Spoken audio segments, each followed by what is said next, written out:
Anthony Hartwig here with a basketball season preview across the border into the Keystone State. We're at Mohawk with the head coach of the boys program, Mike Golaire. Coach, thanks so much for coming on and talking to us about your team.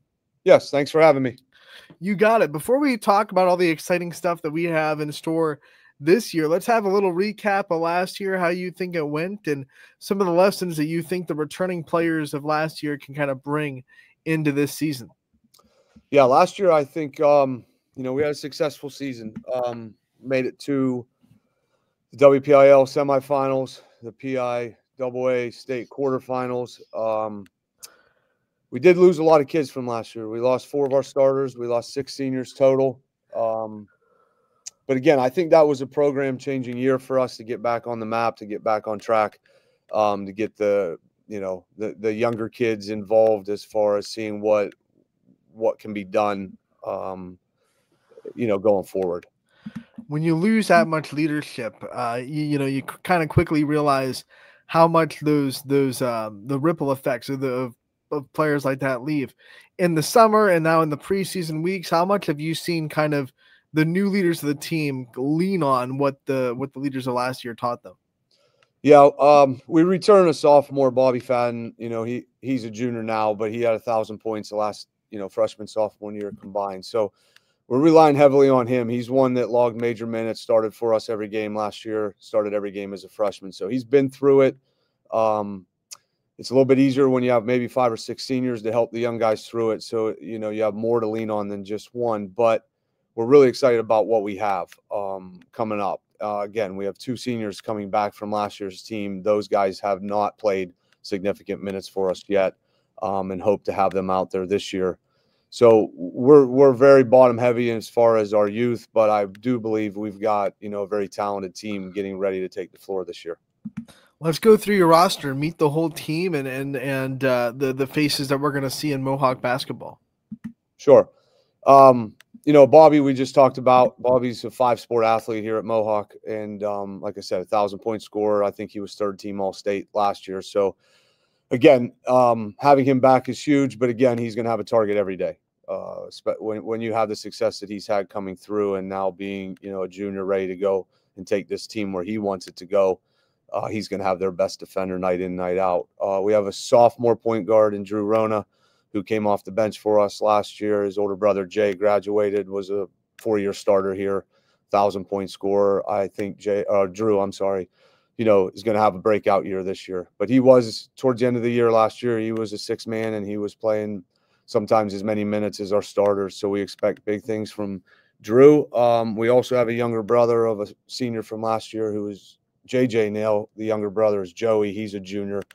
And we expect big things from Joe this year, too. So it was kind of nice in a way to allow those younger kids last year to develop and not be rushed into varsity basketball. And we've had to do that several times the last few years.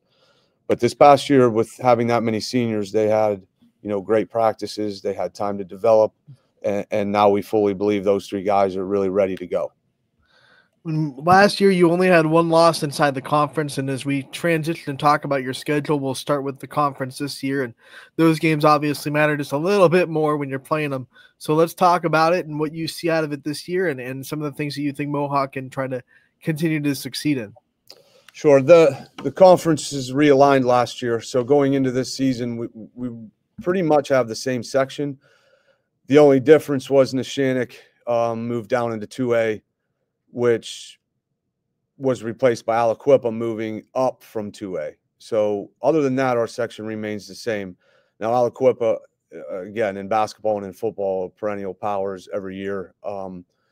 So having them come into 3A basketball over here, it's a double-edged sword, but I believe if I could choose, I would rather have them in the section so we can see them twice, get a chance to play them, get our feet wet with them, knowing they're the standard, around here of what WPIAL and state championships look like. So we're excited to get a chance to play them before the playoffs.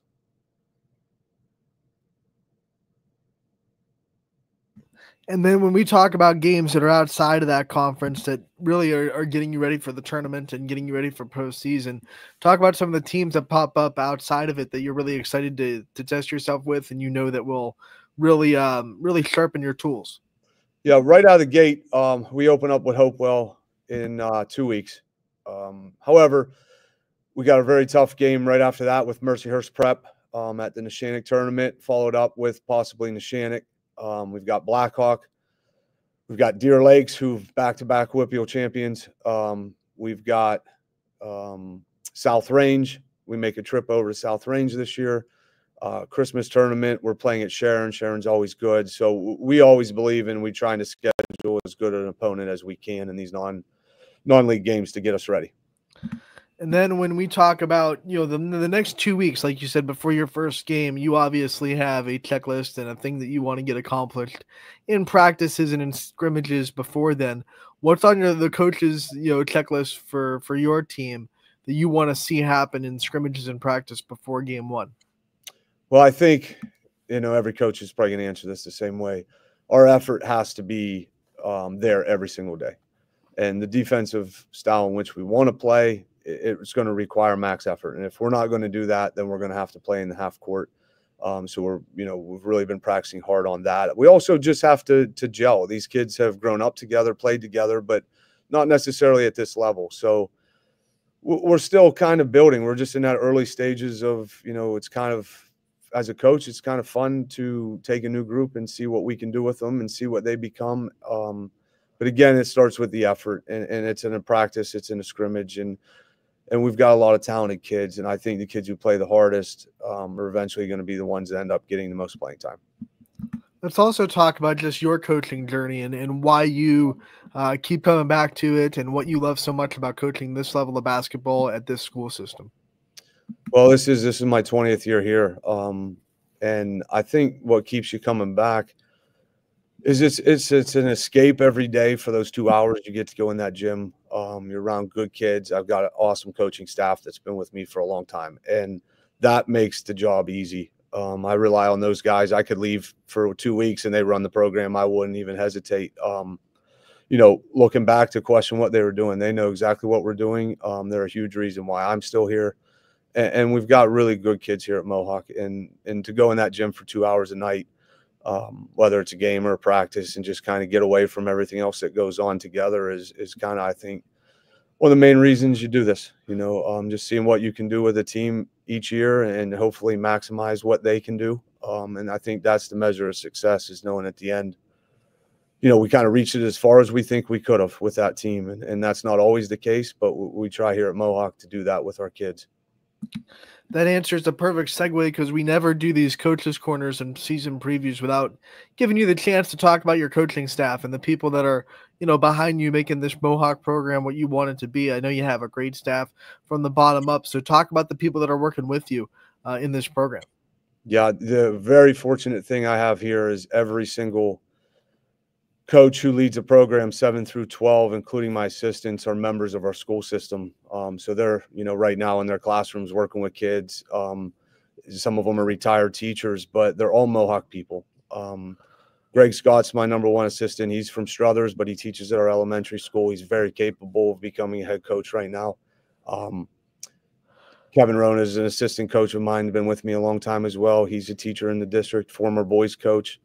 So we've got a lot of guys ingrained right here in our elementary program, every one of them right here from the district, working in the district or living in the district. So I think that makes a huge difference. Sorry about that. Staff is obviously important, but family at home is also important. You sacrifice a lot to put in 20 years of coaching. Talk about your family at home and the things that they do and the support they give you, the sacrifices they make to let you do what you love. Yeah, it's funny you asked that. I started this journey before I had kids, before I was married. And luckily along the way, my wife's been good to allow me to pursue this for the first year ever. When we load up buses on Tuesday and Friday nights, both of my kids are going to be on this bus now, one as a cheerleader and one as a player on the team. So we've lasted long enough to now they've come full circle into, this kind of being a family thing now. So that can be some good nights and some bad nights, but we'll be together. So that'll be good. We talk to a lot of coaches around the Wyatt family. Some of them are in the school system working as teachers. Some of them aren't. What's the benefit for you? Like you said, the whole staff is a part of the school system. What do you like so much about being able to see the kids during the school day every day? Well, I just think we don't miss on kids. When we're here, we know these kids from the time they enter our elementary school. They're part of our programs. That allows you to develop relationships with them, to be able to get them to come out for basketball at a young age, to keep them involved with the program. And again, sometimes it's a little bit much when you have them in class and then you got to go to practice or you got to go to a game and you're with them a lot. But I don't know. At the end of the day, I think that's more of a benefit than not being in the school system. Do you think you have a teacher mode and a coach mode, or do you think your two personalities are pretty similar? I think at the beginning of my career, I didn't know how to separate it, but for a long time now, I try not to talk hoops with these guys during the school day. They got to be kids. They got to see as a teacher, and then they got to see as a coach, and they got other things going on in their life, and it's not just basketball. Even though that's kind of what I'm doing, they're kids, and we kind of let them be a kid during the school day. And when they come to practice, then we turn the coach hat on and the player hat on. Coach, we love hearing from you. Thank you so much for coming on during your day, talking to us about this team. We look forward to covering you all year. We'll be out there. We'll talk to you in real soon. You got it. Thank you. You got it.